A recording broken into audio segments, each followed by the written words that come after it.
Sa mga hindi nakakalimot mag-subscribe sa channel na ito, mag-uumapaw sana ang biyaya mo sa araw-araw. Maraming salamat po at mag-umpisa na tayo. Frustrated akong napatili. Sigurado nagmumukha na akong baliw sa aking ginagawa. Ngunit wala akong pakialam. Masakit ang mabroken hearted. At batid kong hindi lang ako ang nakakaramdam ng ganito sa mga panahong iyon. Ako nga pala si Elise, 25 anyos. Isang broken hearted na babaeng ang tanging pangarap lang naman ay makahanap ng tunay na minamahal. Kung sana lang gumaling agad ang sugatan kong puso. Kung sana lang madali kong makalimutan ang ex-boyfriend kong may sakit ng pagiging manloloko. Mamahalin kita habang buhay. Sabi ba nito nang mag-celebrate kami ng 1 taong anibersaryo namin bilang magkasintahan. Isang malaking pagkakamali na ayaw ko na sanang maalala pa. Paalis na ako mula sa pagkakaupo sa isa sa mga bench sa harap ng baybayin nang may isang lalaki ang lumapit sa akin. Miss, may binibenta akong jowa. Mura lang. Matutuwa ka pa. Ano? Interesado ka ba? Nakangiting wika ng lalaki habang nakanganga naman ako sa sinasabi nito. Hindi ko alam pero uminit bigla ang ulo ko. Excuse me, mukha ba akong desperada? Inis kong wika bago nilingon ang lalaking kausap, ngunit wala na ito sa harapan ko. Oh, asa na yun? Ilang beses ko pang kinusot ang aking mukha. Hindi ko alam kung ano ang aking iisipin nang magpalingon-lingon ako sa paligid. Baliw na yata ako. Sigurado ako na hindi ako namamalikmata kanina. Pero asa na ang hinayupak na lalaking iyon? Tinignan ko ang kaparasong papel na inabot nito sa akin kanina bago ito biglang naglaho. Tindahan ng mga walang jowa. Baliw. Sino naman ang walang sayad ang gagawa ng ganitong klaseng tindahan? Nababaliw niya yata ang umimbento nito. Napailing pa ako nang makita kong saan nakalokit ang nasabing lugar. Sa Aklan. Seryoso? May ganitong tindahan sa Aklan? Binuklat-buklat ko pa ang munting buklet. Hindi ko alam pero nanlaki ang mga mata ko sa mga nakita kong larawan na nakapaskil na binebenta umano ng mga kalalakihan. May mga presyo din sila at nakalagay din ang mga pangalan at katangian. May mas desperada pa pala kaysa sa akin. Umahalakhak ako na parang baliw at hindi na ininda pa ang mga taong nagtatakang nakatingin sa akin. Bahala sila kung ano ang iisipin nila. Ano? Wala naman akong pakialam. Isa pa, hindi ako cheap na klaseng babae para sundin ang sinabi ng lalaking may sa maligno at basta na lang nawawala sa harapan ko. Never na mangyayaring ako ang aalis at hahanapin ang lalaking nasa buklet dahil hindi ako desperada. Hindi. Ngunit nang sumapit ang kinabukasan, nagkukumahog ako sa pag-iimpake. Halos hingali na nga ako sa pagmamadali. Maras kong hinatak ang may kabigatan kong maleta at bumili ng tiket sa isang pantalan. Sigurado na ba talaga ako sa gagawin ko? Nahihibang na yata ako. Iiling-iling ko pang wika nang makitang marami ng nagsasakayan. Sayang naman ang pamasahe ko kung bababa pa ako ng barge. Pwede naman akong magbakasyon sa Aklan para malibang naman. Maraming pwedeng pasyalan doon. Maraming beach. Kaya kung hindi ko man matunton ang tindahang sinasabi sa booklet, idigo. Sa beach ako diretso. Nagpatuloy kami sa mahabang biyahe. Kaya inabala ko muna ang aking sarili sa pag-iisip ng mga gagawin pagkarating ng aklan. Kung matunton ko man kung sakali ang kakaibang tindahan na mabibilihan ng mga jowa, hindi ko alam kung ano ang gagawin ko. Siguro ay hahalakhak na lang ako ng todo. O gawing tour guide ang taong mabibili ko. Pero siguradong hindi ako magkakagusto kaagad sa lalaking mapipili ko. Habang nakatalala sa malawak na karagatan, naalala ko ang nakaharang na paghihiwalay namin ng nobyo kong si Jake. Sabi niya, napaka-boring ko raw maging nobya. Napakaraming pinagbabawal. Napakababaw ko pa daw at masyadong isip bata. Tsa, ako mababaw. Konserbatibo, isip bata. Ha, kung mababaw pa ako kagaya ng sinasabi nito, lumayo na sana ako sa kanya nang malaman kong 3 kaming babae na pinagsabay niya. Napaka-playboy ng piste. Ang yapang pa. Buti na lang talaga hindi kami nagtagal. Alam kong hindi ko magagawang tagalan ang kagaya niya dahil sa sama ng kanyang ugali. Bumuntong hininga ako at pasimpleng pinahid ang butil ng luhang tumulo sa aking mga mata. Masakit eh.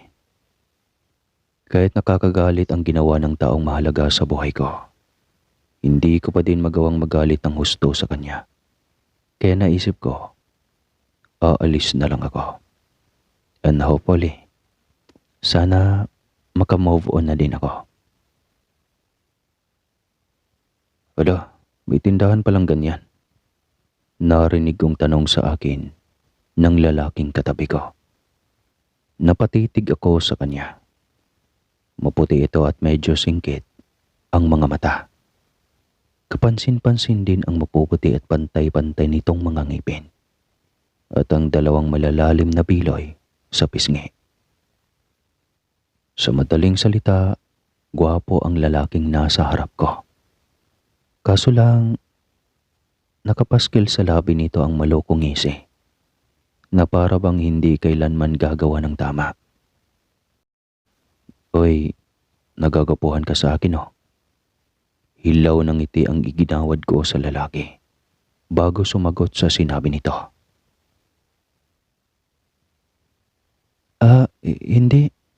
First time ko makakita ng matching, kaya hindi ko maiwasang mapatitig sa'yo. Sambit ko, tsaka bumira ng alis. Napaka-antipatiko ng lalaking iyon. Saksakan ng yabang. Ba't ka aalis? Ayaw mo na ba akong kausap? Alam mo, kung talagang gusto mo ng jowa, kaya naman kitang dalhin sa tindahang iyan eh. Nasa barangay namin naroroon ang tindahang iyan. Nagmumukha na akong desperada sa sinasabi ng lalaki. Kaya asar na napatingin ako sa kanya. Mas lalong kumulo ang dugo ko nang makita ang naaawa niyang mukha. Kaya naman naningkit ang aking mga mata. Tingin ko pa, gakoto na lamang ang sukat ng estrangherong lalaki. Gigil na akong tirisin ito. Kaya naman sinugod ko siya para sana sa bunutan. Ngunit agad nitong naisangga ang mga braso para ipagtanggol ang sarili nito.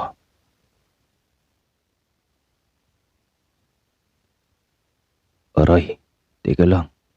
Napaka-brutal mo naman. Talaga namang nasa lugar namin ang tindahang iyan eh. Anang lalaki na ikinainis kong lalo. Hindi makapaniwalang nilingon ko ito at asar na dinuro. Nang aasar ka ba? Tumahimik ka kung ayaw mong mamagai ang labi mo sa kasusuntok ko ha. Huwag mo akong pinagluloko. Buisit ka. Teka lang, ang init naman ng ulo mo. Ihanda mo na kaya ang sarili mo at malapit na tayong bumaba. Wika niya at hinawakan ng maigi ang kanyang kagamitan. Ewan ko ba, hindi ko maintindihan kung bakit kahit nakakainis ang lalaking kausap ko, ay hindi ko naman siya kayang ibaliwala. May kakaiba sa kanya na hindi ko magawang tanggihan. Nang bumaba na nga kami ng lalaki sa barge, dumiretso ako sa sakayan ng tricycle. Iniwan ko na ang lalaki. Balak kong dumiretso na lang sa isang resort para malibang. Kaso lang nang sasakay na sana ako, isang hindi inaasahang trahedya ang nangyari. Nagkaroon ng gulo sa may paradahan ng saksakin ng isang dumaraang lalaki, ang isang kawawang ale. Nataranta ako at hindi makapaniwala nang makita ko ang pagbulwak ng dugo mula sa sugat nito sa tiyan. Diyos ko! Hindi ako makapaniwala sa aking nakita. Labis akong natakot kaya naman natatarantang tumakbo na lang ako nang hindi ko namamalayang nahulog pala ang aking pitaka. Basta na lang akong sumuot sa mga kalye. Dahil naiisip ko pa lang na ako ang saksakin ay hindi ko na yata magagawa pang gumalaw o kahit huminga man lang. Malayo-layo na ako sa panangyarihan ng krimen nang mapansin kong wala na akong dalang gamit. Wala ang maleta, ang bag, cellphone at pitaka. Nanlamig ako. Dahang-dahang nanginig ang aking mga kalamnan. Pinagpapawisan ng malapot. Wala na akong pera. Saan ako pupunta ngayon? Mangyak-ngyak kong wika sa aking sarili habang naglalakad ng walang direksyon. Sa kakahanap ng pwedeng makatulong sa akin, napagpasyahan kong magpahinga na lang muna sa isang munting waiting shed. Palingon-lingon ako sa mga nagdaraang sasakyan. Hindi ko na alam kung ano ang aking gagawin. Kaya naman halos mapaiyak ako sa labis na sama ng loob. Anong kamalasan ba itong dumating sa akin? Elise, nalingunan ko ang lalaking kanina lang ay nakasabayan ko sa barge. Nagtataka ito habang nakatingin sa akin. Anong nangyari sa'yo? Dahil sa nadaramang pagod, puyat, lungkot at galit. Sumambulat na lahat ng mabibigat kong nararamdaman. Ang masama pa, siya ang napagbuntungan ko ng galit. Ang binatang estranghero. Epal ka kasi, epal. Sana mag-isa ka na lang bumaba. Buisit. Dinamay mo pa ako sa kabaliwan mo. Paano pa ako nito ngayon magbabakasyon? Malas ka talaga. Molos. Sabi ko at malakas na itinulak ang lalaki. Dahilan para matumba siya sa lupa. Tsaka ako nanghihinang napahagulgol na lang ng iyak. Hindi ko matukoy kung saan banda ako nagagalit. Basta ang alam ko lang, nagagalit ako at gusto ko lang itong ilabas. Nakatitig naman ang lalaki sa akin. Naisip siguro niyang napaka-war of record naman pala. Na may lalaki pa kayang magtitiis sa akin. Well, hindi naman niya alam kung ano ang pinagdadaanan ko. At isa lang siyang dakilang extra sa pagbibiyahe ko. Wala akong pakialam kung ano ang mga gagawin niya. Dahil may sarili akong lakad na kung hindi lang dahil dinidisturbo niya ako kanina, ay hindi ako magkakaganito. Tumayo siya at pinagpag ang damit na puno ng alikabok. Pag ko ay tahimik na nilapitan niya ako. Inabot niya ang kamay upang mahawakan ko ito. Sagot na kita. Simple niyang sabi sa akin na ikinatingala ko sa kanya. Ang sabi ko, sagot na kita. You're my responsibility from now on. Sabi niya na nagpainit ng pisngi ko. I'm Dave. Ikaw, anong pangalan mo? Ikaw ba si Elise? Sabi niya at ginawaran ulit ng matamis na ngiti. Oo, I'm Elise. Paano mo nalaman ang pangalan ko? Gagi, ba't ba ako nautal? Lalaki lang iyan. Lalaki lang. At wala akong dapat na ikasindak sa kanya. Sa totoo lang, doon ko nakita sa maleta mo. May nakalagay, di ba pangalan mo yon? Pupunta ka sa lugar na nasa buklit, hindi ba? Doon din ang punta ko. Kaya sabay na tayo. Sabi niya, tsaka ako itinayo. Hindi na siguro. Wala naman na din akong magagamit doon eh.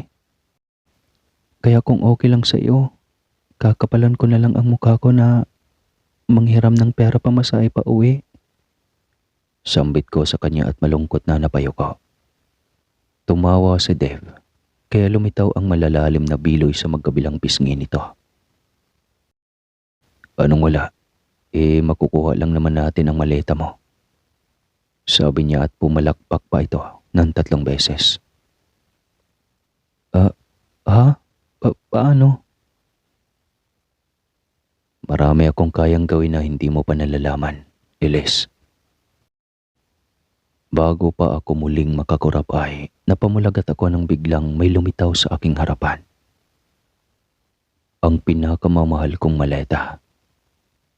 Gulat na napatingin ako kay Dave na parang walang anumang nangyari habang nakahalukip-kip na nakasandal sa likuran ng isang puno. Nagruminta daw ang sistema ko sa pag-iisip kung namamalikmata lang ba ako o hindi. Kaya hinimas ko ang nasa harapan na maleta. Gosh, totoo. Nanginginig ang mga labing napatingin ako ng dahan-dahan sa binata. At nakangiti pa din ito at naghihintay ng sasabihin ko. Paano mo nagawa iyon? Yun ba? Secret. Simpleng sagot nito. Nanindig ang mga balahibo ko sa labis na kilabot. Walang kakurap-kurap na tinitigan ko ang lalaki na unti-unting nagbago ng anyo. Umitim ang maputing balat nito. Pumula ang mga mata at nagkaroon ng napakahabang dila. At ang mas nagpahilakbot po sa akin ay ang dahan-dahang pag-usbong ng 2 naglalakihang pangil sa bibig niya. Anong klase kang nilalang? Paimpit akong napasabi at nagpamiglas ng hawakan niya ako. Takot na takot ako at halos himatayin ang bumuka ang bibig nito at tumulo ang laway. Kita ko ang mahaba nitong dila. Napatili na lamang ako nang sakmalin niya ako at butasan ang aking leeg. Pero sa isang iglap, nagbago bigla ang sitwasyon. Napagtanto kong hindi niya pala ako kakagatin, kung hindi, inamoy lang. Halos mahimatay ako sa sobrang takot.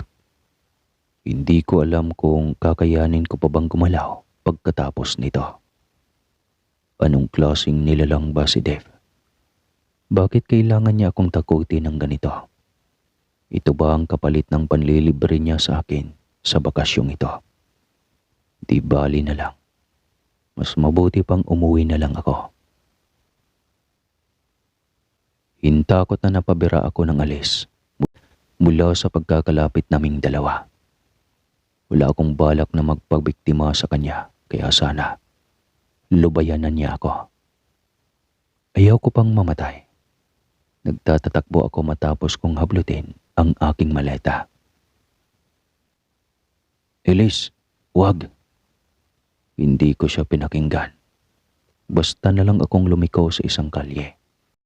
na kaagad ko namang pinagsisihan.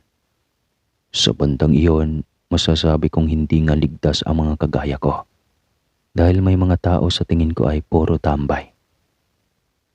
Aba, mukhang may naliligaw rito ah. Wika ng isa sa mga bigotilyong may malaki ang tiyan.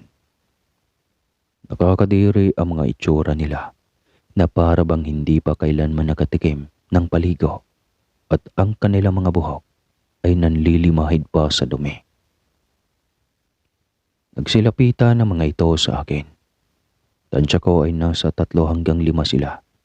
Kaya gano'n na lang ang kabog ng aking dibdib. Kung bakit ba sa lugar na ito ako nagpunta. Mukhang yayamanin. Ang kinis. Miss, paisa naman. Sanlaksang kilabot ang nadarama ko habang nakatingin sa mga ito. Hindi ko alam kung saan ako babaling ng tingin. Pinalilibutan ako ng mga lalaki. Lumayo kayo. Layuan ninyo ako. Aba, matapang ka. Sige, mga bata, hawakan siya. Dito sa gitna ng kalye natin gagawin ang ligaya. Malademonyo nitong wika na ikinahindik ko sa labis na takot. Nagpumiglas ako nang hawakan ako ng mga lalaki. Sa paghablot pa lang sa kamay ko ay halos maubos na ang lakas ko. Pero wala akong pakialam. Kailangan kong makalayo sa kanila. Marahas ko silang sinipa sa masisilang parte ng katawan nila. Namalipit sa sakit ang dalawa, samantalang ang pangatlong lalaki naman ay tinulak ko. Kaya napahiga siya sa lupa. Nagawa ko pang bigwasan sa mukha ang isa. Kaya sapo niya naman ang kanyang panga. Dinaluhan sila ng ikalimang lalaki na hindi ko nagawang saktan. Pero sininghalan siya ng leader nila. Sundan mo ang babae, leche! Sigaw nito. Kaya naalarma naman ako. Papaliko na ako sa talahiban nang matigilan ako. Tila may anino kasing nakasunod sa akin sa bandang dulo. At tila nanindig ang aking balahibo ng maisip na baka ang mga nagtangka nga sa akin iyon. Patras akong naglakad para makita kung kikilos ba ang anino. At hindi nga ako nagkakamali. Humabol nga ito nang makitang pabalik ako sa dinaanan kanina. Lubayan mo ko. Tili ko. Kahit na alam kong walang makakarinig sa akin. Madalang na lang ang mga taong naglalakad sa mga oras na iyon dahil mukhang malayo na sa kabihasnan ang nilalakaran ko. Kumakabog ang aking dibdib nang makarating ako sa may kalsada kung saan ko iniwan kanina si Dave. Naisip kong magtago sa likod ng poste dahil hinihingal na din ako. Dave, kahit natatakot ako sa iyo, kailangan kita. Natigilan ako sa pagsasalita nang marinig ang isang nakakapanindig balahibong sipol.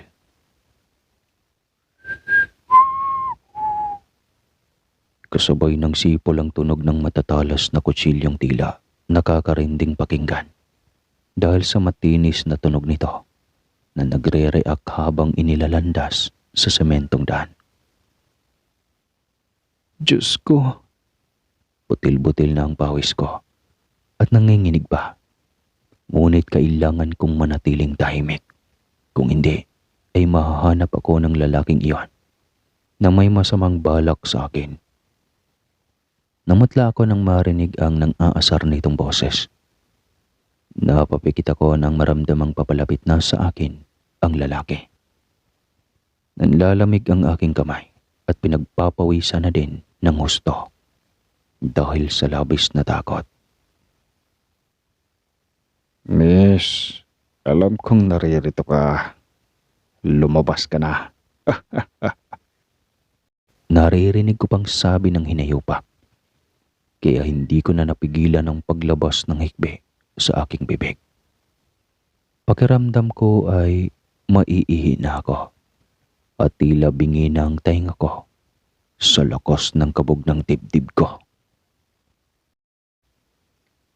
Pakiramdam ko ay tatakasan na ako ng kaluluwa. Dahil sa labis na sindak na aking nararamdaman. Malaki ang magiging parte ng takot ko sa kasiyahan ng mga masasamang loob na iyon. Alam ko ang mga tipo nila. Mga taong lulong sa pinagbabawal na gamot. At walang ibang alam kundi ang manlamang ng kapwa. Siyempre hindi ako papayag na basta na lang nilang mabiktima nang hindi man lang lumalaban. Kaya naman habang abala pa ang kung sino mang hinayupak sa paghahanap sa akin, kaagad kong nilibot ang tingin ko sa paligid. Mabuti na lang ay nakahanap ako ng isang may kalakihang pamalo na kaagad kong dinampot. Hindi na ako nagagsaya pa ng panahon. Nang tumungaw na ang masamang tao at makita niya ako, ay kaagad ko nang hinampas ang lalaki sa kanyang mukha. Kaso lang nagkamali ako ng tansya dahil hindi siya gaanong nasaktan. Pagkatapos siyang masangga gamit ang kanyang mga kamay ang aking ipinamalo, sa halip, hinablot niya ang buhok ko at hinila ako palabas sa pinagtataguan ko. Malademonyo siyang ngumisi habang pinagmamasdan ako ng malisyoso. Mukhang siniswerte ako ng araw na ito. Ako pa yatang mauuna sa aking mga kasama na matikman ang alindog mo. Aniya, kaya napaatras ako pagkatapos niya akong ibalya. Bitawan mo ko. Walang hiya ka. Mamaya na ako mahihiya pagkatapos ng gagawin ko sa iyo. Hindi na ako nakagalaw pa nang ihiga niya ako sa malamig na kalsada. At sa kanya ako sinibasib ng halik na labis kong ikinahindik. Tulong! Tulungan niyo ako! Huwag kang maingay, sabi. Napaigik ako nang suntukin niya ako sa tiyan, kaya namilipit ako sa sakit. Kitang-kita ko ang pagkatakam ng lalaki sa akin dahil halos tumulo ang laway niya habang nakatutok ang mga mata sa aking hita. Hindi ako papayag na magalaw ng kahit na sino na labag sa aking kalooban. Hindi masarap yon. Sinipa ko ang kanyang pinakamamahal na kinabukasan, dahilan para mapaaringking siya sa sakit. Ayop kang babae ka! Napasigaw ako at saglit na nahilo ng sampalin niya ako na tumulig sa buong pagkatao ko. Nasundan pa iyon ng isa pang suntok sa sikmura at paghila sa mahaba kong buhok. Mahilo-hilo na ako nang maramdamang gumapang na naman ang maruruming labi ng estrangherong lalaki sa aking leeg.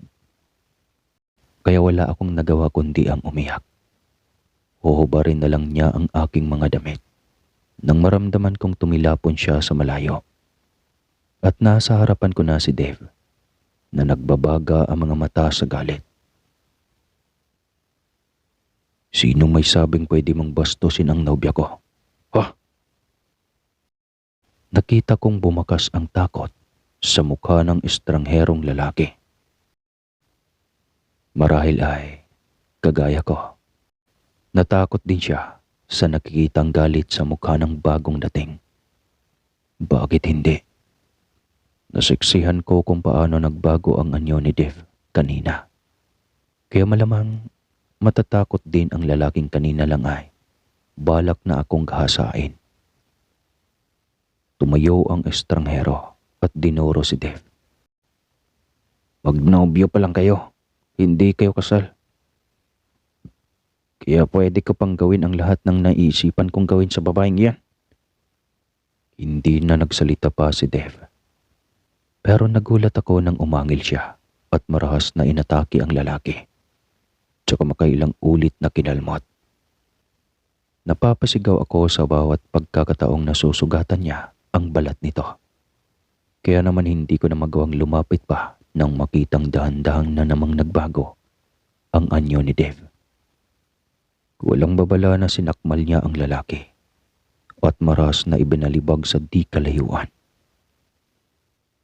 Namilipit ito sa sakit at nagmumurang dinuduro si Dave. Ngunit hindi pa man siya nakakabawi sa kanyang nararamdamang sakit.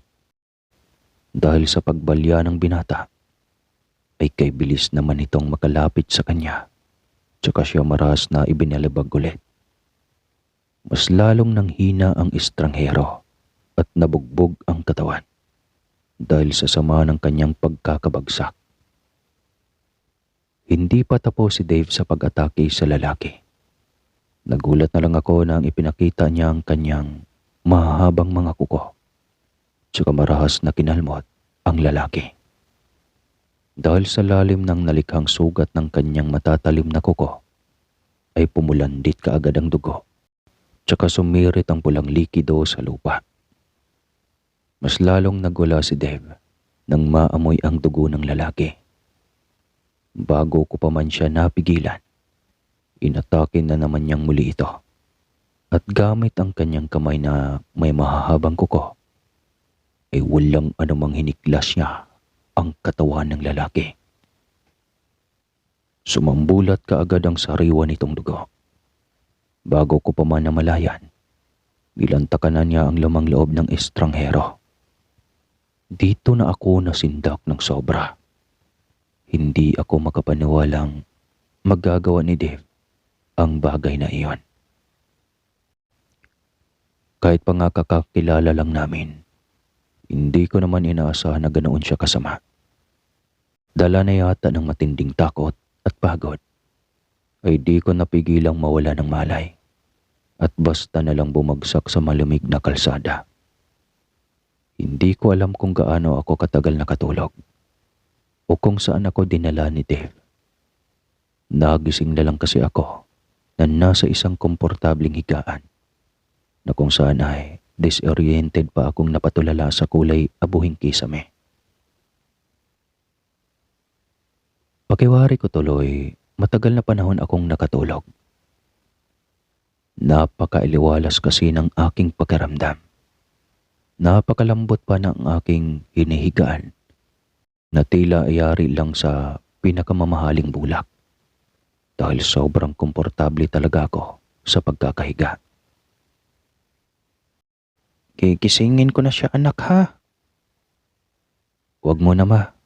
Hayaan mo siyang matulog. Hindi. Gusto ko siyang makilala. Ay nako. Sinabing hayaan mo na muna eh. Paano ko siya makakausap kung hahayaan mo siyang natutulog? Kailangan nga natin siyang tanungin, hindi ba? Mama naman eh. Mamaya na kasi. Anak, magtigil ka sa kakaangal mo. Concern lang ako. Siyempre matagal na akong walang nakikitang bago mong nobya. Napakislot ako sa mga ingay na aking naririnig. Gustong gusto kong dumilat ngunit may dalawang taong napakaingay mag-usap na tila nag-aaway ang batid kong malapit lang sa akin. Natatakot naman ako na baka kung ano na naman ang mabungaran ko. Kaya hindi na muna ako gumalaw sa aking hinihigaan. Ilang sandali pa natahimik ang mga nagsasalita. Ako naman ay pupungas-pungas at nag-unat kahit kinakabahan. Napansin ako ng isa sa kanila. Mahal na prinsesa, gising na. Napangiti ako kahit nakapikit. Ang barito ng boses ng lalaking kasasalita lang ay paulit-ulit na umalingaw-ngaw sa aking pandinig. Tunog gwapo, tunog prinsipe, tunog Dev. Ano? Tunog Dev? Sana tunog gwapo din ang boses ko. Hindi ko na mapigilan ang pagkasindak sa aking mga naiisip. Kaya napabilikwas ako ng bangon at nagulat ako sa nabungaran Mula sa pagiging blurry ng aking paningin, unti-unti iyong luminaw hanggang sa tumambad sa aking harapan ang dalawang nilalang na ubod ng gwapo at hayop sa gandang babaeng nakangiting nakatingin sa akin. Dave, gising na ang kasintahan mo. Sambit ng babae sabay kurot sa aking pisngi. Aray, Napapangiwing wika ko at sinapo ang pisnging kinurot ng babae. Nagpapaumanhing nginitian naman ako ng estrangherang babae. ako nga pala si Corazon. Kumusta ka? Huwag ka na palang magpakilala. Alam ko na ang pangalan mo. Nasabi na ng anak ko kanina. Ng babae at nakipagkamay pa sa akin. Napamulagat ako. Hindi ako maniniwalang anak niya si Dave dahil halos magkasing edad lang ang mga ito kung titignan ang itsura. Seryoso po kayo, madam? Anak po ninyo si Dave? Oo naman. Mukha bang hindi kami kapanipaniwala? Para po kasing mas bata pa kayo sa kanya eh. Napatingin ako muli sa lalaki at bumalik ulit sa babae ang tingin. Talagang napakaganda nito. Parang Diyosa. Kaya imposibleng anak nito ang lalaking may samaligno. Nang maalala ko nga ang binata ay gumapang kaagad ang kilabot sa aking kaibuturan. Nanginginig na hindi ko na maigalaw ang aking katawan. Naunahan ako ng matinding takot. Hindi ko alam kung paano ba gagalaw ng maayos. At iyong tipong hindi ako napapansin ng lalaking kanina lang ay nasaksihan ko kung paano nagbago ng anyo. Agad akong bumangon at nagkukumahog sa pagtago sa likuran ng nagtataka nitong ina. Maligno, lumayo ka dito. Sa ngalan ni Jesus. Lumayas ka, kampo ng kadiliman. Layas. Sabi ko at nag-sign of the cross. Sa pag-aakalang basta na lang itong mawawala sa harapan ko. Ngunit wala namang nangyari. Pinagpapawisan na nga ako sa kilikili at singit. Naroroon pa din ang malaanghel na mukha ng lalaking masama nang nakatingin sa akin. Nakaturo ito sa kanyang sarili habang nagpapalipat-lipat ang tingin sa akin at kay Madam Corazon. Ma, ako ba ang tinutukoy niyang maligno? May iba pa ba, anak? Malamang ikaw yon. Siyempre, alangan namang ako. Nagtatago nga siya sa likuran ko, hindi ba? Aba, ayos ka din palang babae ka. Singhal niya sa akin kaya napatras ako at mas lalong hinigpitan ang paghawak sa braso ni Madam Corazon. Diyos ko, hindi ko man ang pagpapalayas ko sa masamang elemento. Kinulang na yata ako sa dasal, kaya minamaligno na ako. Panginoon, ilayo mo po ako sa gwapong aswang na ito. Agad ko namang natutop ang aking bibig nang marinig ang sinabi ko. Bakit ganon? Parang lumalabas na nahuhumaling pa yata ako sa aswang na nasa harapan ko. Mas lalo akong nagulantang nang umalakhak ng todo si Madam Corazon. Kita na ang ngalangala niyang umaalog pa yata sa sobrang pagtawa. Samantalang si Dave naman ay nanggagalaiti na sa sobrang pagkainis. Buisit. Akala mo ba mawawala ako ng simpleng dasal mo lang? Hindi ako tinatablan yan. Nagsisimba rin ako. Asar na wika niya sa akin at dahang-dahang lumapit sa aking kinaroroonan. Napasiksik naman akong lalo sa likuran ni Madam, kaya halos matumba na ang ginang sa kakahawak ko sa kanya. At sa pag-amot ng lakas sa pader. Teka lang, iha. Hindi mo kailangan matakot sa kanya. Kaya bitawan mo na ako. Halika at lalabas tayo ng silid na ito. Hinila na ako ni Madam palabas ng kwarto. Nakahinga ako ng maluwag nang maisip na malalayuan na ako ng aswang. Pero nanambalik din kaagad ang aking takot nang makitang nakasunod na naman si Dave sa akin. Nakakahindik na hinarap ko siya tsaka inihanda ang aking kamao. Wala akong pakialam kahit masaktan ko pa ang lalaki. Ang mahalaga, lumayo siya sa akin. Lumayo ka. Lumayo ka, sabi. Maligno. Alis. Sabi ko at tarantang hinubad ang sapatos na suot ko. Sabay bato niyon sa kinaroroonan ni Dave. At sa kamalas-malasan, sapul ang lalaki sa ilong nito. Aray, ano ba? Bakit ka ba nananakit? Nako, sorry. Masyado ka kasing uwi. Tignan mo nga tong ilong ko. Ginawa mo pang flat. Patribida kang babae ka. Gigil na wika ni Dave sa akin habang ginagabot naman ni Madam ang ilong ng kanyang anak. Napahiya tuloy ako sa aking inaasta. Alam ko naman na masama ang ginawa ko, pero wala naman sigurong mali sa nadarama kong takot. Hindi naman ako mahilig magdrama kung hindi rin lang kailangan. Kagaya na lang ng naalala kong pagbabago ng anyo ni Dave mula sa pagiging tao hanggang sa maging aswang.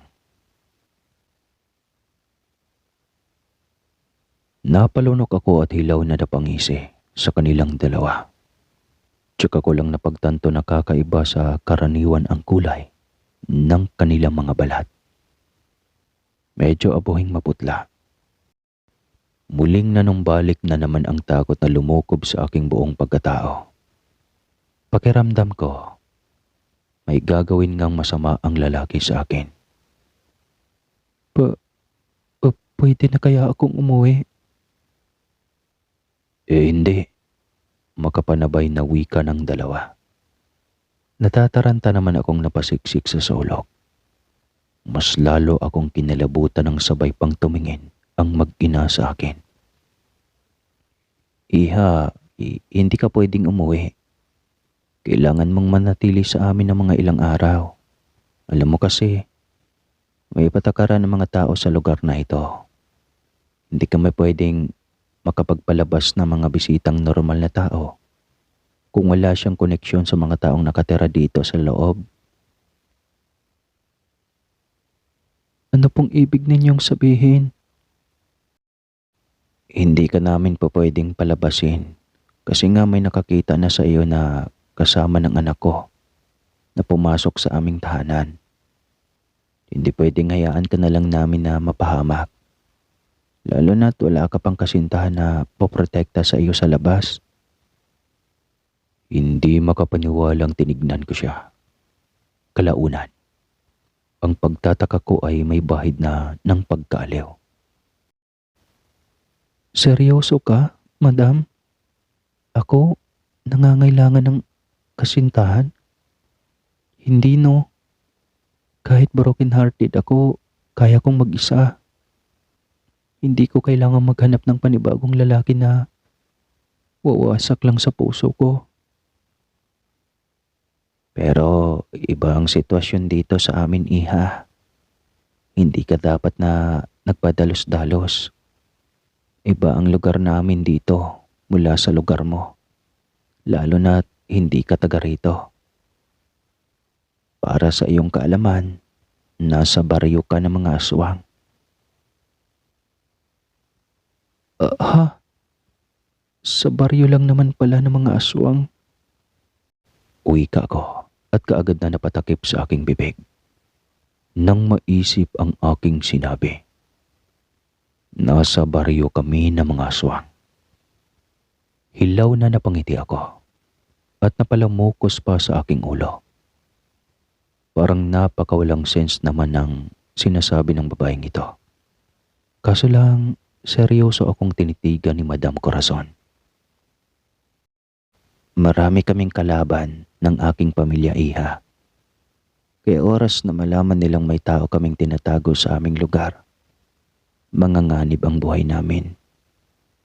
Well, maliban na lang kung may kasintahan kang aswang na nasa poder ko. Protektado ka naming lahat kung sakali man. Mas lalo akong nabaghan sa kanilang mga sinabi. Kailanman hindi ko inisip na makakarating ako sa lugar na ito. At may makakaharap pa ako mga aswang na dati ay sa libro at telebisyon ko lang nakikita. Nagbibiro lang naman po kayo, hindi ba? Gusto kong isipin na biro lang iyong nakita kong paglantak ni Dave sa lalaking muntik ng manggahasa sa akin. Gusto kong isipin na binibiro niya lang ako nang makita ko ang pagbabago ng kanyang anyo. Napalunok ako at hindi kaagad nakapagsalita. Nababaghan ako. Hindi ko alam kung ano ba ang dapat kong maging reaksyon. Bueno, kayo ng anak ko ang mag-usap. Kailangan niyang magpaliwanag sa iyo. Kaya sana makinig ka sa kanya. At sana huwag kang padalos-dalos sa mga desisyon mo. At sa isang iglap, nawala na ang ginang. Napalunok ako nang magsulok kami ni Dave sa kwarto. Hindi ko alam kung paano siya unang kakausapin. Naunahan ako ng takot. Totoo ba ang mga sinasabi ng mama mo? Pagkuhay baling ko sa kanya. Nagkibit balikat si Dave. Depende sa paniniwala mo. Naningkit ang mga mata ko dahil sa kanyang sinabi. Ano bang gusto mong palabasin? Alam mo, para mo na akong binablackmail eh. Gusto mo akong ikulong dito sa haunted house na ito. Teka lang ha. Hindi ko kagustuhan na dalhin ka dito sa bahay namin. Nagawa ko lang iyon kasi kailangan mo ng tulong. Isa pa, kapag lumabas ka ng bahay na ito, siguradong mapapahama ka. Pero kung protektado ka ng aswang, walang mananakit sa'yo. Naiintindihan mo ba ako? Hindi. Hindi kita kailanman maiintindihan. Ganito naman kayong mga lalaki, hindi ba? Kunwari mabait. Pero may iba palang sadya sa aming mga babae.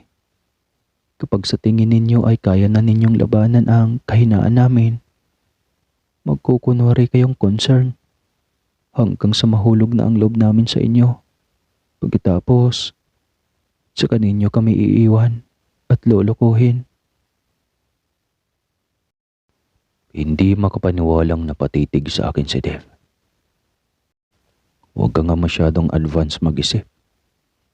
Sabi ko naman sa iyo, may imbitasyon ka mula sa aming mensahero na kailangan mong magpunta sa aming lugar para bumili ng magiging boyfriend mo.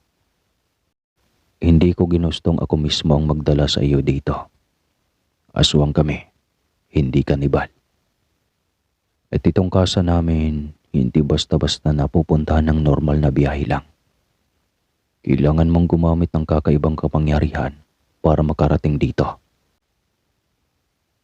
Meaning to say, lumipad tayo? Ay, napakarami mong tanong. Maghanap ka na kasi ng boyfriend mo para makalayas ka na dito. Asar niyang wika sa akin. Walang paalam na umalis ang lalaki. Maya-maya ay muli na namang bumalik si Madam Corazon. Ako ang bahala sa iyo, iha. Habang pinakikinggan ko kayong nagtatalo kanina, naramdaman kong may spark. Kaya si Dave na lang ang hahanapan ko ng paraan para mapasaiyo siya. Gulat na gulat ako sa tinura ng ginang. As in, luwa ang aking mga mata. Napaingos ako sa narinig mula kay Madam. Ano to? sa pilitan. Para kasing harap-harapan na niya akong binebenta sa anak niya. Pero syempre, nagbakasyon ako para gamutin ang sugatan kong puso. Hindi para saktan itong muli. Alam mo, Iha, hindi ka pa man nakakarating sa lugar na ito. Alam na namin kung ano ang pinagdaraanan mo. Alam namin na niloko ka ng kasintahan mo. Kaya ka nagdesisyon na umalis at magpakalayo-layo. Pero alam mo, hindi solusyon ang umalis at talikuran ang problema. Kailangan mo itong harapin. Nang sa gayon malaman mo kung ano ba talaga ang dapat na gagawin para maayos ito. Pili lang ang mga taong pinadalhan namin ng sulat. Dahil ayaw din naman namin na ma-expose ang tungkol sa lugar na ito. Hindi naman pwedeng mapahamak ang anak ko, maging ang nasasakupan pa namin. Umiling ako para sana sumagot, pero dumating na naman ulit si Dave. At may iniit siyang litrato sa akin. Mukha ng aking ex, nabugbog sarado at pilay pa. Napamulagat ako sabay tingin sa kanya. Bago pa man tayo makaalis ng Maynila ay binugbog ko na siya para magtanda. Alam ko, nalilito na siya ngayon sa kung sino ang babaeng niloko niya. Dahil para sa kaalaman mo, hindi lang ikaw ang babaeng sinaktan niya. Marami kayo. Nanlaki ang aking ulo sa kanyang sinabi. Hayop siya. Tanging nasabi ko. Kalimutan mo na siya. Narito naman kami ni Mama para tulungan ka. Aniya. Sinamaan ko siya kaagad ng tingin. Bakit mo kilala ang bastos na iyon? Siguro kaibigan ka niya, no? Tapos nagilty siya sa ginawa niya kaya pinakausapan kanyang i-comfort ako. Pagkatapos mo siyang bugbugin. At ako namang masyadong marupok, magpapadala sa mga kalambingan at panunuyo mo. Lilipas lang ang ilang linggo. Magkakadevelopan tayo. Tapos kapag magmamahalan na tayo, tsaka babalik ang hayop na lalaking manloloko. Makikiusap siyang makikipagbalikan sa akin. Kasi nabulag lang siya sa dami ng babaeng nakapalibot sa kanya. Tapos ikaw naman, dahil mahal mo ko, ipapaubaya mo ulit ako sa lalaking iyon. Para kunwari, sumaya na ako. So magbabalikan kami. Tapos ikaw naman, sawi. Ganun ba? Walang prinong litanya ko sa kanya. Nakanganga namang napatingin sa akin ang mag-ina. Maya-maya pa hindi makapaniwalang nagsalita si Dev. Ay, grabe. Ang lawak ng imahinasyon mo, no? Aniya at nakangising tinampal ang pisngi ko. Napaismid ako at ngumisi na lamang sa kanya. Ngunit iba ang naglalaro sa isipan ko. Kitang-kita nga naman kasi sa pagmumukha niya na may gusto siya sa akin. Naiilang ako na hindi ko maintindihan. Hindi ka naman dapat mailang sa akin. Alam ko kung ano ang nasa isip mo. Nababasa ko ang mga bulong sa utak mo. Kaya hindi kita crush. At hindi ako interesado sa iyo. Aniya na ikinaatras ko. Sus, bakit? Gwapo ka ba? Hindi rin ako interesado sa iyo, no? Tinalikuran ko si Dev na iiling-iling namang umalis ng kwarto. Hindi ko na sinubukan pang tignan kung saan siya pupunta. Basta, naiinis ako sa kanya. Nakasimangot ko naman na hinarap si Madam Corazon. Nakangisi ito na animoy, may binabalak na masama. Hindi ko po gusto ang paraan ng pagkakangisi ninyo, Madam. Nag-beautiful eyes si Madam at inosenteng humarap sa akin. Wala naman akong ginagawa ha. Pero papayag ka ba iha na ganyan-ganyanin ka lang ng isang lalaki? Malaking insulto iyan sa ating pagkababae. Huwag mo nang subukan ma. Alam ko ang mga tinginan mong yan. Hindi ko siya type. Wala kaming spark. Okay? Narinig naming wika ni Dave na sumilip ito sa pinto. Kaya tumawa si Madam Corazon. Aba, overreacting naman yata ang lalaking ito. Walang spark. Anong akala niya sa akin, kuryente? Hindi ko din siya type. Nagdadabog na naupo ako sa kama. Bagay kayo ng anak ko.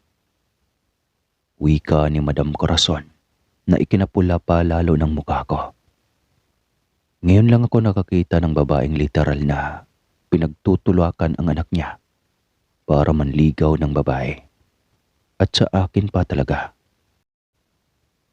Mayabang naman po si Dave. Tsaka naniniwala naman ako na kahit aswang kayo, hindi ninyo ako sasaktan. Paano iniligtas nga niya ako? Kaso lang, ayoko talaga sa ugali niya. Rason ko. Sos, ayos lang yan iha. Nagkakaganyan lang si Dave. Kasi nagagandahan lang siya sa iyo. Ang paghanga niya sa babae ay dinadaan niya sa pang-aasar. Pero hindi naman po ako nagpunta dito para maghanap ng jowa. Ang gusto ko lang po ay makapagbakasyon at makapag-isip ng mabuti. Oo nga. Nariyan na tayo. Ang problema, hindi ka naman makakalabas ng bahay nang wala kang maipresentang boyfriend na aswang. Wala na tayo sa lugar ninyo. Nasa baryo na tayo na purong aswang na ang naninirahan.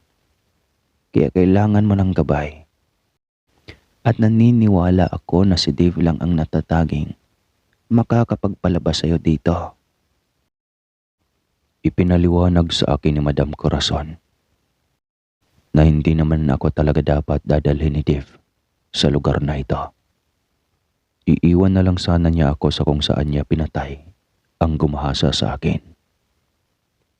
Kaso lang, nakita siya ng mga kalaban nilang aswang at ipinagtanong ako.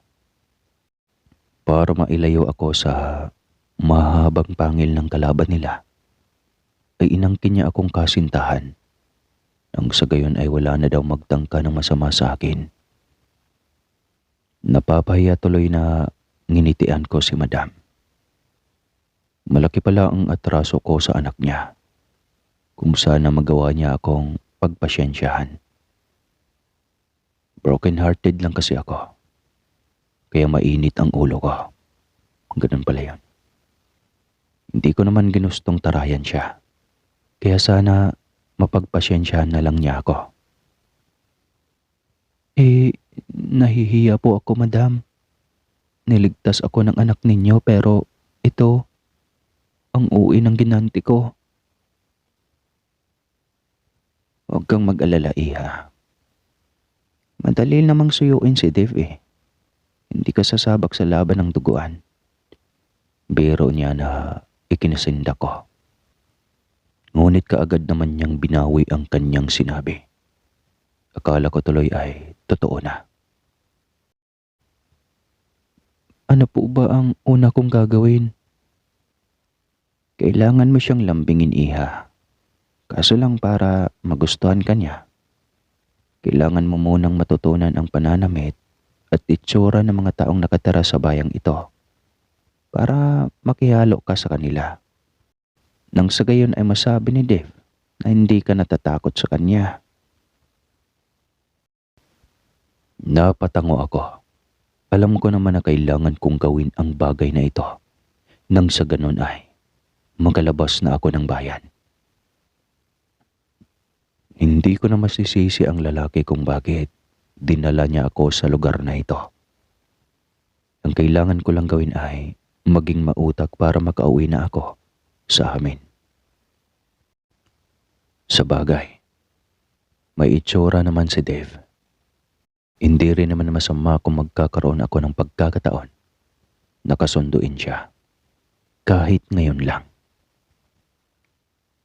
Alam kong hindi maganda, pero gusto ko siyang gamitin para makauwi ako. Hinarap ko si Madam Corazon na puno ng kasiguraduhan ang mukha. Sabihin niyo po, Madam, ano pa ba ang mga nararapat kong gawin? Nginitian ako ni Madam Corazon. Ako ang bahala sa iyo, iha. At least, huwag mo na akong tawagang Madam. Wala akong asyenda. Okay na ako sa Tita Cora. Giniya niya ako sa kanyang kwarto. Nagulat ako sa dami ng kanyang mga damit na nakatago sa mga kabinet at aparador. May mga damit na naaayon sa uso, mga makaluma at may mga damit na para sa mga espesyal na okasyon. Una sa lahat, iha, kailangang baguhin natin ang porma ng iyong buhok, ng muka at pananamit. Hindi ko na namamalayan kung gaano katagal na akong nakaupo sa harapan ng tokador habang kanya akong inaayusan. Ang alam ko lang, sobrang gaan ang kamay niya na hindi ko man lang maramdaman na may pinaglalagay na pala siya sa aking mukha. Istilong makaluma ang damit na kanyang ipinasuot sa akin. Gayunpaman, ay hapit ito sa aking katawan at pinarisa ng sapatos na may mahabang takong. Ayos na, tuwang sabi niya. Kaya napatitig ako sa aking mukha sa salamin. Nagulat ako sa ultimate transformation ng aking mukha. Wala na akong bahid ng kahit na anong emosyon. Pero sopistikada at napakaganda ng pagkakaayos niya sa akin. Simple ngunit elegante. Nagmumukha akong artista noong 1980s. Ang ganda. Hindi makapaniwalang wika ko sa kanya. Sige na, puntahan mo na ang anak ko. Nahihiyaman. Lumabas ako at nagpunta sa sala ng kanilang bahay. Nagulat ako dahil may iilang tao din palang naroon at abala sa kani-kanilang gawain. Dumiretso ako sa kusina. Dave, nasaan ka? Tawag ko. Nginitian ko ang isang lalaking nakasalubong ko sa may pinto. Napatitig siya sa akin saka nagpakawala ng nakakaaliw ng ngiti. Bakit mo hinahanap si Dave? Binibini. At paano ka nakapasok sa bahay namin? Sa isang iglap, nagulat ako nang makitang mabilis siyang paglipat mula sa kanyang kinatatayuan hanggang sa malapit sa akin. Hindi ako nakapiyak nang hapitin niya ako at ilapit ang mukha niya sa mukha ko. Hindi ka lang. Alam mo bang walang normal na tao ang nakakapasok sa bahay naming ito? Hindi ako nakahinga ng maayos nang maramdaman ang kanyang mga daliri na unti-unting tumulis at para bang tinutusok na ang aking balat. Napaigik ako sa sakit hanggang sa mapansin ko na lang na tumilapo ng lalaking may hawak sa akin. Ang nag-aalalang mukha ni Dave ang nabungaran ko. Sabay sapo sa nagdurugo kong braso. Ayos ka lang ba? Bakit ka ba lumabas? Nababahala niyang tanong sa akin. Kitang-kita ko ang matinding pag-aalala sa kanyang mukha. Pasensya na, Dave. Hinanap kasi kita. Malungkot kong wika sa kanya, sabay ako. Mukhang hindi man lang niya napansin ang pagpapagandang ginawa ko nang para mapansin lang niya. Bakit ganyan ang ayos mo? Tsaka bakit mo ako hinahanap? Nagtatakang wika niya sa akin. Hindi ko tuloy alam kung ano ang isasagot ko sa kanya. Alangan namang sabihin ko na kailangan ko siyang landiin para makalabas na ako sa baryong ito. Inayosan ako ni Tita Cora para daw hindi ako mapagkamalang iba sa inyo. Tapos, hinanap kita dahil gusto kong humingi ng pasyensya sa mga sinasabi ko kanina at mga pagtataray ko sa'yo. Pasyensya na. Yuko ang ulo kong sabi. Napansin kong lumambot ang ekspresyon ng mukha ni Dave. Para bang hindi niya yata inaasahan na hihingi ako ng pasyensya sa kanya. Kaya naman nang hawakan niya ang aking kamay, hindi na ako tumanggi pa. Sorry din kung iniwan kita sa loob nang walang anumang pasabi. Nakalimutan kong ibilin sa iyo na bawal ka palang lumabas. Hanggat wala ka pang lalaking napipiling pwedeng maging tagapagtanggol mo. Wika niya na muli kong ikinatingala. Pero nakita ko na siya, sambit ko. Bakas ang pagtataka sa kanyang mukha. Marahil hindi niya inaasahan kung bakit sinabi ko iyon. Sino ba? Ikaw. Ako? Bakit ako? Ayaw mo ba? Ikaw lang naman ang kilala ko rito. At saka simula nang magkakilala tayo, ikaw na talaga ang tagapagtanggol sa akin. Kaya baka naman pwedeng ikaw na lang. Malay natin, di ba? Dumating ang araw na magagawa din nating paghilawin ang mga masasakit na pangyayaring nangyari sa buhay natin. Ngumiti si Dave. Ngiting makakatotohanan. Ngiting sincero. Yung walang halong pagpapanggap. May karapatan pa ba akong tumanggi? Mula noon, palagi na kaming magkasama ni Dave. Palagi na niya akong ipinagtatanggol, lalo na doon kay Oliver. Yung lalaking sinugatan ako sa braso. Gigil na gigil siya sa akin kasi tao raw ako. At walang pasubaling pinapasok daw ako ng nanay nila sa kanilang tahanan. Isa daw iyong ipinagbabawal na gawain sa kanilang mga kalahi. Kaya pala kailangang may koneksyon kami ni Dave para hindi na ako pakialaman ng mga aswang sa lugar na iyon. Dahil may mga pinuno pa pala sila. Mabuti na lang talaga nagagawa kong makalabas na nang hanggang sa kabilang lupain nila. May mga nakilala na din ako mga kamag-anak at kalahi ni Dave. Sa totoo lang, hindi ko alam kung paano ko iisiping mga aswang silang nakatira sa lugar na iyon. Gayong ang kanilang mga itsura ay kagaya din lang naman sa normal na tao. Sa gabi ko lang sila napapansing nagbabago ng katauhan. Nakasanayan ko na din ang tumira sa kanilang lugar. Walang ingay, walang mga tsismosa at pakialamera. Lalong-lalo na, walang mga manloloko. Napagtanto kong iba ang pinagkakaabalahan ng mga tao dito. Sila ay nabubuhay na walang takot at pinangingilagan. Ang mga mahal nila sa buhay ay ipinaglalaban nila ng patayan. Higit sa lahat, hindi pala sila traidor. Ngunit ang kanilang lahi ay may pinakaiiwasan din pala. Sila ang mga lahing mangkukulam na walang ibang ginawa kundi saktan at sadyang bigyan ng karamdaman ang mga nananahimik na aswang. Sila din ang dahilan kung bakit naisip ng mga aswang na magtago sa kasulok-sulukan para makalayo sa kapahamakan. Sa katunayan, sina Tita Cora at Dave ay pinangingilagan din ang mga nasabing nilalang. Bakit naman hindi? Madalas makita ang mga mangkukulam na naglipana sa kalangitan.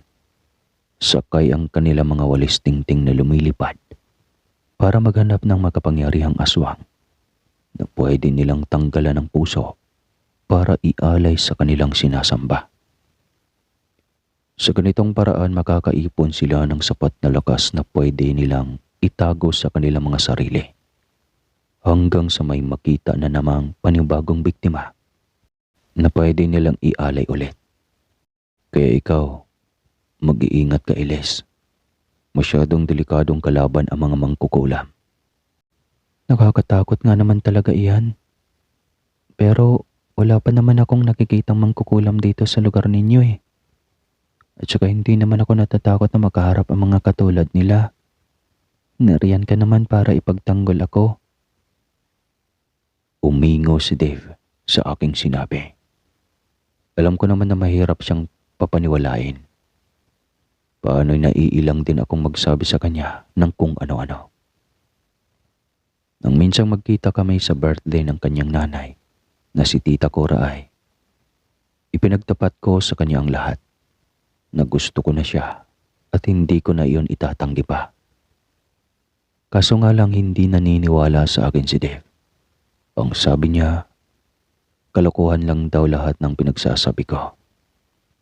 Nasaktan ako pero siyempre hindi ko na ipinilit ang sarili ko.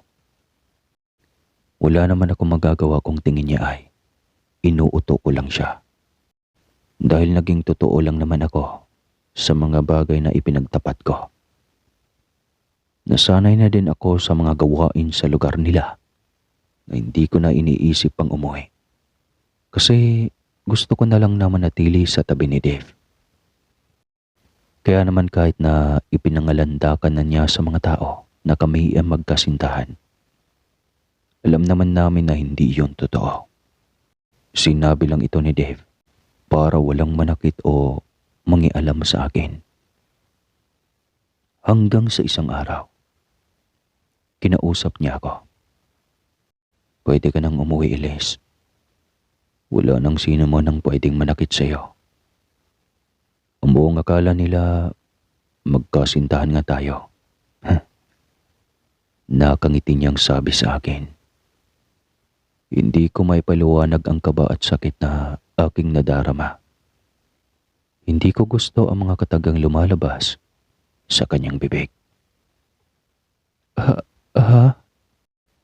Bakit? Ayaw mo na ba akong manatili rito? Hindi naman sa ganon. Pero hindi ito ang tahanan mo, hindi ba? At saka nailigtas na kita sa mga binabalak ng kapwa ko aswang na kailangan mo daw bumili ng kasintahan. Alam naman natin na yun talaga ang pinakagol nila. Kaya ka nakarating sa lugar na ito. Hindi na ako nakatiis at kaagad na siyang hinarap. Teka lang, Deva. Isa-isa lang. Ang bilis mong magsalita. Para tuloy napupuno ang utak ko. Pero gusto ko lang sanang linawin sa'yo ito. May tatanong lang ako. Pinagtatabuyan mo na ba ako? Naghihinakit kong tanong sa kanya. Gusto kong umiyak nang hindi niya ako sinagot. Gayunpaman, nakikita ko sa kanyang mukha na gusto nga niya akong pauwiin sa amin. Na ayaw na niya akong makasama. Na hindi niya ako mahal. Ang sakit lang. Sobra. Nanginginig na napaatras ako at sinapo ang aking dibdib. Hindi ko kayang tanggapin ang lahat ng mga narinig ko mula sa kanya. Hinihiwa ang puso ko sa sobrang sakit. Para bang gusto kong ipagsigawan sa kanya na patayin na lang niya ako. Yun naman talaga ang pinakamalinaw na pwede kong maging reaksyon sa sinabi niya sa akin eh. Kasi wala naman siyang gusto sa akin. Nagsayang lang ako ng oras para akitin siya. Oo. At kailan lang ay pinlano kong paiibigin lang siya para makaalis ako sa lugar na ito. Pero hindi ko naman akalaing ako pala ang magkakagusto sa kanya. Na ako pala ang mahuhulog at magmamahal sa kanya. Ang tanga ko talaga. Pilit akong ngumiti at humarap sa kanya. Sige ba? Kung iyan ang gusto mo, aalis ako. Pero hindi ako papayag na umalis dito na walang makukuhang alaala mula sa'yo. Nanginginig kong wika at pinigilan ang pagtulo ng mga luha ko. Oo ba? Anong klaseng alaala iyon? Mag-inuman tayo. Matagal ko nang hindi nagagawa iyon eh. Ngumiti pa ako sa kanya nang sabihin iyon. Ang nakakatuwa lang, ngumiti din siya sa akin. Sige ba, ikaw ang bahala. Nakatakda akong umalis sa makalawa, kaya sapat na ang panahong natitira sa akin para makakuha ng alaala mula sa kanya. Hindi lang simpleng paglalasing ang hinihingi kong alaala sa kanya, dahil may iba akong binabalak. Habang naliligo ako sa banyo, pinagmasdan ko ang hubad kong katawan. Wala na akong pag-aalinlangan. Si Dave nga ang mahal ko. Iisang beses ko lang siyang nakitang nagbago ng anyo, pero hindi na iyon naulit pa. Marahil iniiwasan niyang makita ko pa ang bagay na iyon dahil akala niya natatakot ako. Pero tanggap ko naman ang lahat tungkol sa kanya. Kaya kung nagpapakamanhid siya para wag maramdaman ang pagmamahal ko para sa kanya, pues, ako na lang ang gagawa ng paraan para sabihin sa kanya na wala siyang karapatang maging manhid dahil mahal na mahal ko siya. Napapahangang tinignan ko ang aking sarili sa harap ng salamin. Suot ko ang napaka-sexy na simpleng bestida. Pulang-pula ang labi ko at nakalugay ang kulay mais kong buhok. Binasa ko pa ng laway ang labi ko bago ngumiti. Seductive and sexy. Magugustuhan na kaya ako ni Dave nito? Nasapo ko ang bibig na mapagtanto ang aking iniisip. Talagang aakitin ko si Dave? Narinig kong may tumawa sa likuran ko. Kaya nilingon ko na kaagad. Si Tita Cora pala. Oo naman. Single ka. Single siya. Single yung mga nakikinig. De joke lang. Kaya walang problema. Isa pa, gusto kita para sa anak ko, iha. Ikaw lang din ang pwedeng maging daan para makalaya kami sa pagiging aswang. Napagtanto kong hindi lang sila simpleng naninirahan sa lugar na iyon. Dahil sa sila ay mga aswang, ngunit talagang ipinapatapon sila doon ng mga mangkukulam. Kapalit ng kanilang kalayaan ay ang makahanap ng babaeng mamahalin ang kanilang anak. Paunahan nga lang dahil nakita nila ang mga bihag nilang aswang na may kasamang tao sa bayang pinagsumpaan sa kanila, ay dinudukot nila ang mga ito at inaalay sa dyablo. Kaya naman nagtagumpay ang mga aswang na makahanap ng mamahalin at makakalaya na sila sa sumpa, na maski ang mga mangkukulam ay hindi na sila magagawa pang saktan. Gusto naming lumaya, iha. Kaya namin nagawang magpadala ng mga flyer sa syudad sa tulong ng mga kakilala naming nakalaya na din sa sumpa. Na kahit ibenta namin ang aming mga anak sa mga taong naghahanap ng nobyo at naobya para makaalis na dito, kaya ginagawa namin ito. Paliwanag ni Tita Cora. Ayos lang po yan, tita. Hindi mo naman kailangang ibenta ang anak mo sa akin. Mahal na mahal ko siya kahit hindi ko naman talaga maintindihan kung bakit nagpapakamanhid siya sa akin. Nakangiti kong wika sa ginang. Dati ay kinaiinggitan ko ang taglay na kagandahan niya at napag-alaman ko na gumagamit pala siya ng dugo ng hayop para bumata uli.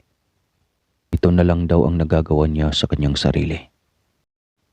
Dahil kabaliktaran ng totoong nalalaman namin na kagagawa ng mga aswang. Sila pala ay mabilis tumanda at mawala ng lakas. Halos hindi na sila nakakagalaw ng maayos kapag may edad na. Kaya kung minsan ay naghahanap na lang siya ng ligaw na hayop sa kagubatan para magamot ang kanyang katandaan. Sa totoo lang, naaawa ako kina tita. Feeling ko hindi niya dapat deserve ang mga bagay na ito. Mabait sila. Tumutulong at may malasakit sa kapwa. Hindi ko nga sila matawag-tawag na aswang, kahit ganoon naman talaga ang lahi nila.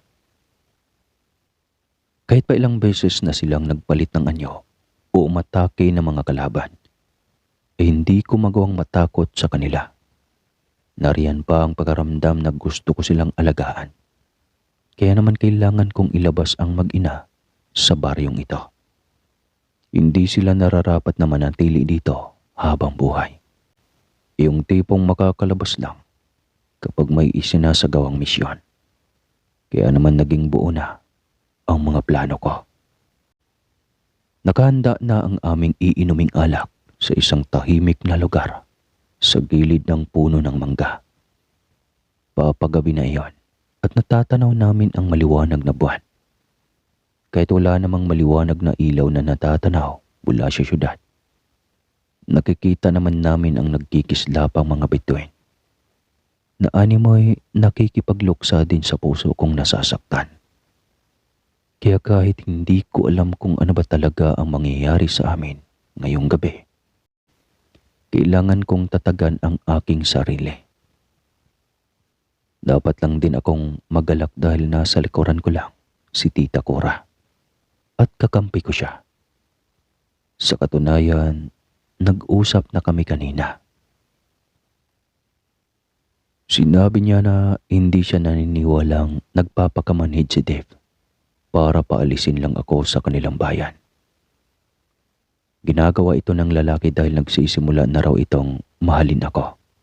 Kailangan ko lang makahanap ng paraan para umamin sa akin ang binata. Kaya para maisagawa ko ang aking pinaplano, binigyan ako ni tita ng isang klaseng likido na kailangan kong ibuhos sa alak ni Dave para mas mabilis siyang malasing. Nang sa gayon ay mabilis ko siyang mapaamin. Pero lingid sa kaalaman ni tita, hindi lang naman iyon ang binabalak ko. Dahil plano ko nang ibigay kay Dave ang aking sarili. May pagpayag man mula sa kanya o wala. Nasa puno ng mangga na si Dave nang dumating ako. Nakangiti siya at hinihintay na ako. Malayong malayo na siya sa pagiging mayabang at arogante. Ibang-iba na siya. Ang tagal mo naman, Elise. Nginitian ko siya. Sinadya kong magiging kaakit-akit ang gabing iyon para mapansin niya ako.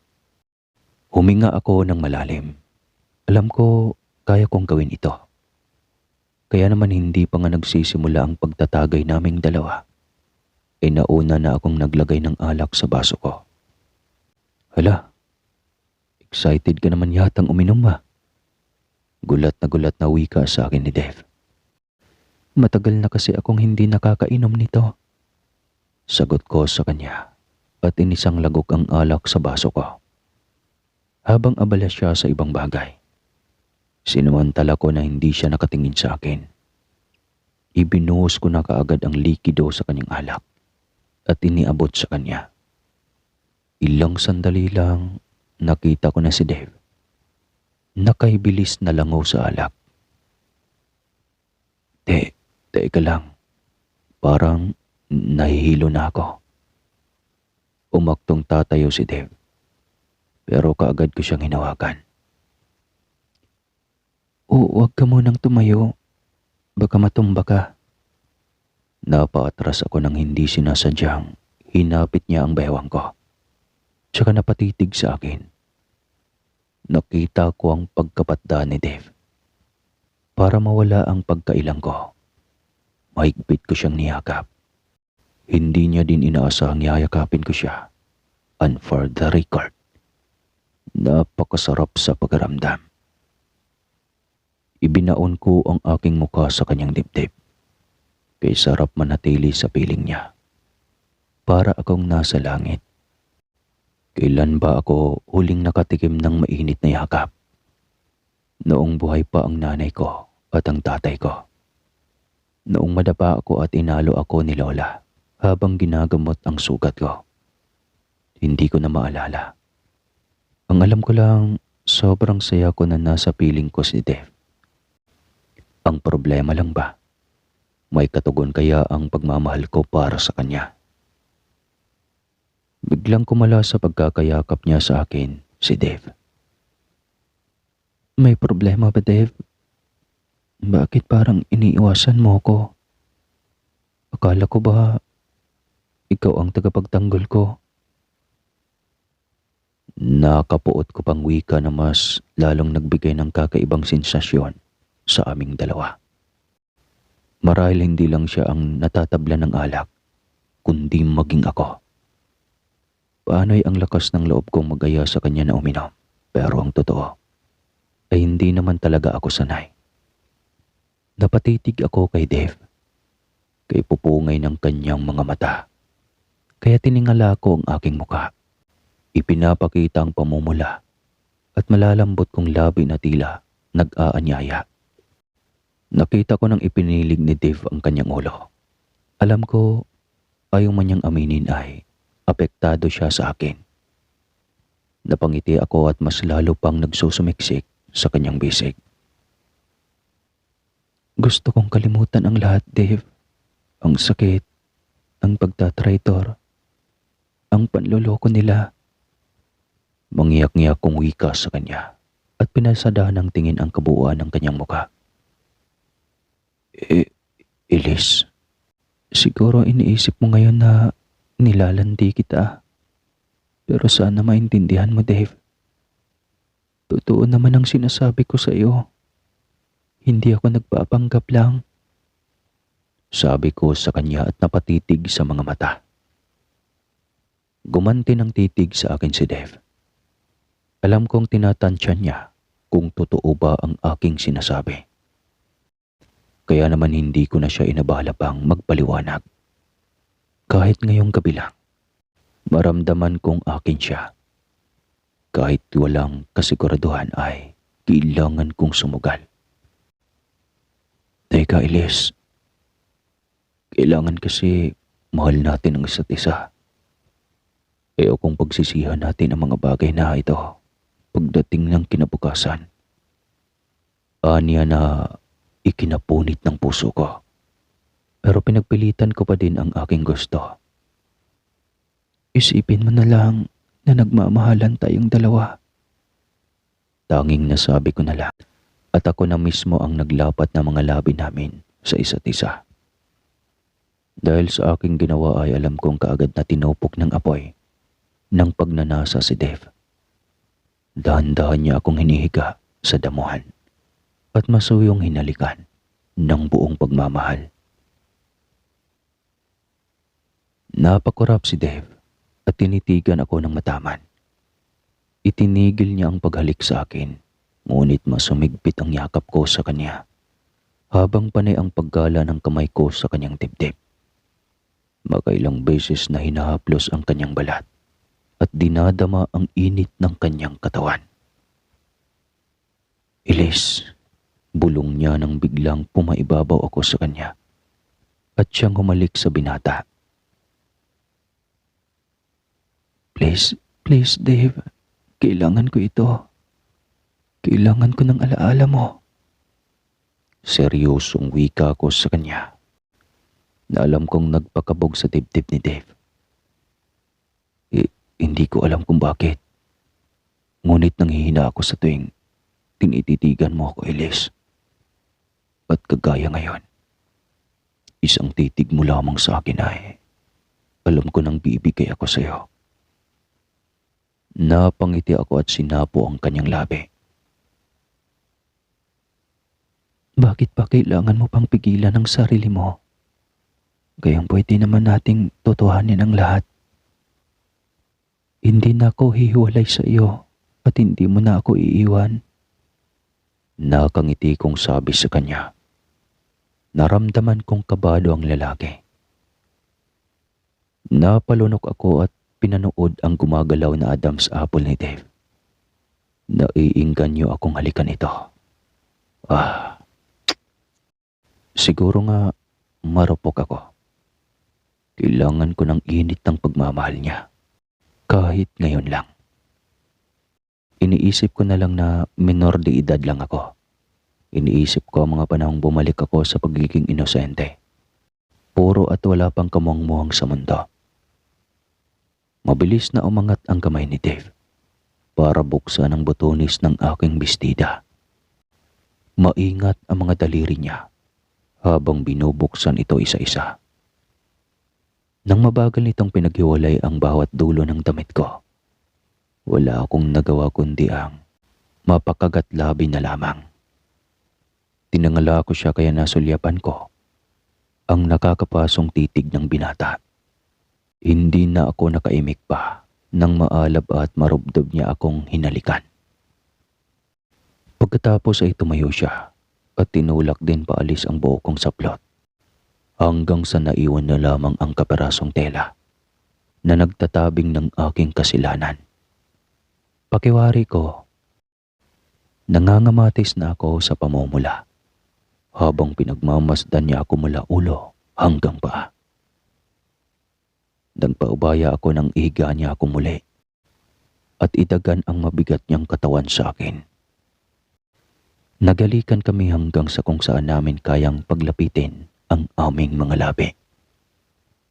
Ang mga kamay naman ni Dave ay abala sa pagtukla sa nakatagong sekreto sa buong katawan ko. Siguro hinahanap yung nunal.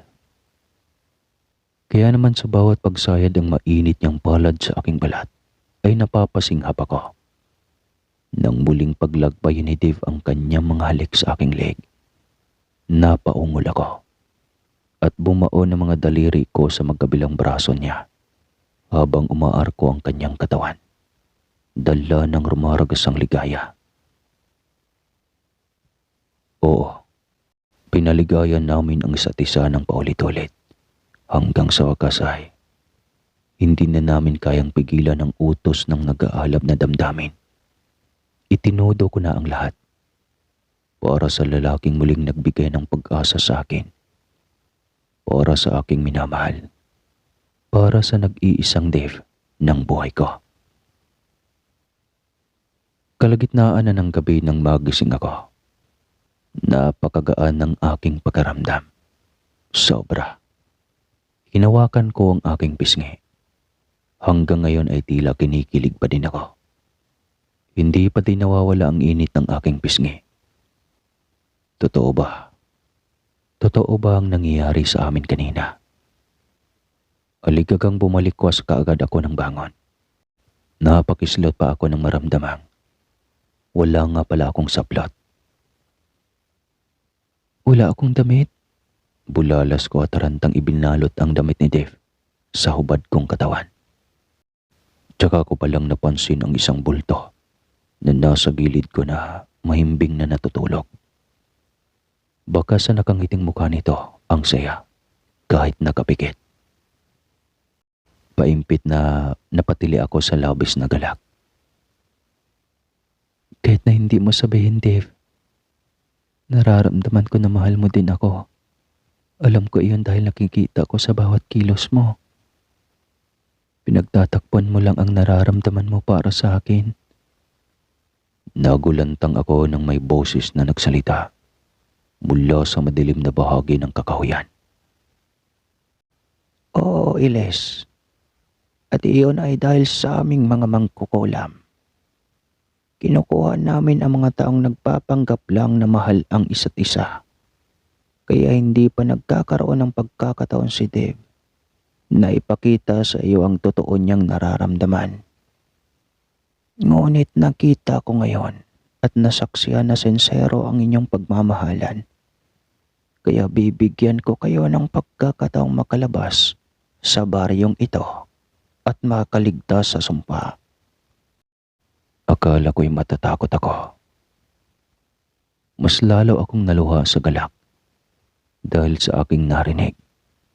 Kaya naman nang maglaho na ang babaeng nagsalita at matapos siyang sabihin ang mga mahalagang bagay na kailangan niyang ipaalam sa amin ay kaagad kong ginising si Dave. Dave, gising. Pinalaya na tayo nang nagbigay ng sumpa sa inyo. Sabi niya, nakamit mo na daw ang tunay na pag-ibig. Kaya wala nang rason para manatili tayo sa lugar na ito. Umalis na tayo. Umatras si Dave na labis kong ipinagtaka. Kahit palayain niya kami, ay hindi mangyayari. Ang kabangisan lang namin bilang mga aswang ang tinanggal nila, pero hindi ang katauhang aswang namin. Hindi na bali yun, Dave. Mamumuhay naman tayo ng tahimik at maayos eh. Magsisimula tayo sa panibagong pahina ng buhay natin. Maniwala ka. Magagawa natin ang lahat ng ito. Kailangan mo lang magtiwala. Sabi ko sa kanya. Tsaka siya mahigpit na niyakap. Napaiyak na kami sa labis na galak. Lalo na nung sabay kaming umuwi ni Dave sa kanilang bahay. At ipinaalam kay Nanay Cora ang magandang balita. Nagtatatalon, nag-iyakan at nagyakapan kami nang walang katapusan. Nang araw na iyon ay sobrang saya ko. Nakauwi na ako sa aming tahanan na hindi lang nag-iisa, kundi kasama na si Tita Cora at lalaking aking tunay na minamahal. Oo, naging kami ni Dave. At dito din ako nakabangon. Yung mga negosyo kong napabayaan ko ay unti-unti ko ring natutukan. Kasamang minamahal kong lalaki. So paano na? Tapos na ang kwento. Pero parang nabitin kayo ah. Bitin ba? At hanggang dito na lang talaga kasi may nakalagay na wakas.